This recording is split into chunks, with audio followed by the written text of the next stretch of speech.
then Allahu Akbar, 3. On the third Allahu Akbar, we pull our hands. So Allahu Akbar, 1, repeat our Quran. That's second. After that, 3 extra ones. Allahu Akbar, 1, Allahu Akbar, 2, Allahu Akbar, 3. Then the Imam will recite the Qiraat. After Qiraat is finished, he'll go into ruku like normal. He'll come back up.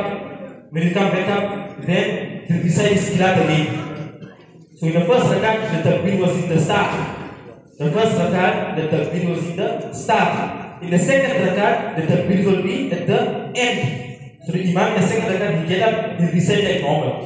After he's done with his recitation, he'll say Allahu Akbar 1. He'll say Allahu Akbar 2.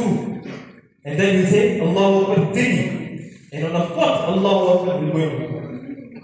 So in the second rakat, Allahu Akbar 1, Allahu Akbar 2, Allahu Akbar 3. This 3 extra done. Now the fourth normal one, Allahu Akbar. So keep this in mind, inshallah. And also very important, we search for the khutbah afterwards. Very, very important. A lot of people walk out, person cannot walk out, yes, sir. 5 minutes extra will go, and inshallah, Allah will be.